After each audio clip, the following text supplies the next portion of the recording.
بسم اللہ الرحمن الرحیم۔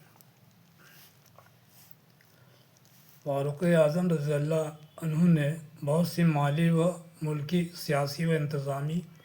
معاشرتی اور تمدنی باتیں تجویز ایجاد فرمائی ہیں۔ ان کو اولیات کے نام سے پکارتے ہیں۔ ان میں بعض کی فہرست اس طرح ہے: بیت المال یا خزانہ باقاعدہ طور پر قائم کیا، سن اور ہجری بھی قائم کیا، آپ ہی نے قائم کیا، سن ہجری، امیر المومنین کا لقب اختیار کیا، فوج کے واسطے باقاعدہ دفتر مقرر فرمایا، مالی دفتر الگ قائم کیا، رضاکاروں کی تنخواہیں مقرر کیں، ملک کی پیمائش کا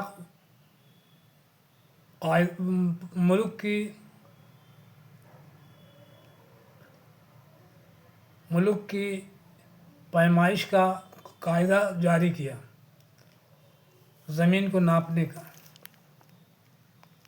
فوج کے واسطے باقاعدہ دفتر مقرر کیا، مردم شماری کروائیں،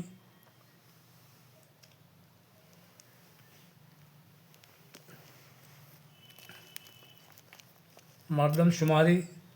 جو آج آبادی کی جو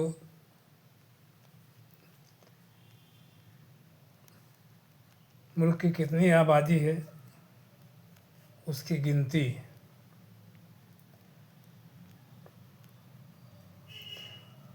نہریں کھدوائیں، شہر آباد کرائے، مثلاً کوفہ، بصرہ، جزیرہ، فسطاط، قاہرہ، شام مشرق، مقبوضہ کو قبضہ کیے ہوئے کو باقاعدہ صوبوں میں تقسیم کیا، اتنے شہر آپ نے بنوائے، مثلاً کوفہ، بصرہ، جزیرہ، فسطاط، قاہرہ، یہ شہر آپ نے آباد کرائے۔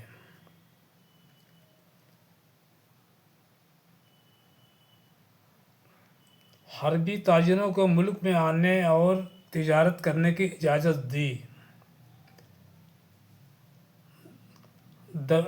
درہ کا استعمال کیا، جیل خانہ قائم کیا، پولیس کا محکمہ قائم کیا، راتوں کو خود گشت کر کے رعایا کے حال سے باخبر رہنے کا طریقہ نکالا، پرچہ نویس مقرر کیے، راستے اور مسافروں کے لیے کنویں اور مکانات بنوائے، مفلوق حال عیسائی یہودیوں کے روزینے مقرر کیے، بیت المال سے ان سب کے لیے جو غریب عیسائی یہودی وغیرہ تھے ان کے لیے تنخواہیں یا ان کی گزارے کے لیے مقرر کیا، نماز تراویح باجماعت پڑھنے کا اہتمام کیا، تجارت کے گھوڑوں پر زکوٰۃ مقرر کی، نماز جنازہ میں 4 تکبیروں کا اجتماع کیا،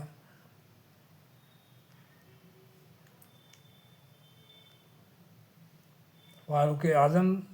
رضی اللہ عنہ کی غذا نہایت سادہ ہوتی تھی، یہاں تک کہ باہر سے آنے والے صوبوں سے جو قاصد یا وفود آتے تھے وہ فاروق اعظم کے ساتھ بحیثیت مہمان کھانا کھاتے تھے، تو ان کو اس لیے تکلیف ہوتی تھی کہ وہ ایسی سادہ غذا کھانے کے عادی نہ ہوتے تھے۔ لباس بھی آپ کو بہت سادہ اور بے تکلفانہ ہوتا تھا، کپڑوں میں اکثر پیوند لگے رہتے تھے، بعض اوقات کپڑے کی قمیص میں چمڑے کا پیوند لگاتے تھے۔ ایک مرتبہ آپ دیر تک گھر میں رہے، جب باہر نکلے تو معلوم ہوا کہ بدن کے کپڑے جو میلے ہو گئے تھے ان کو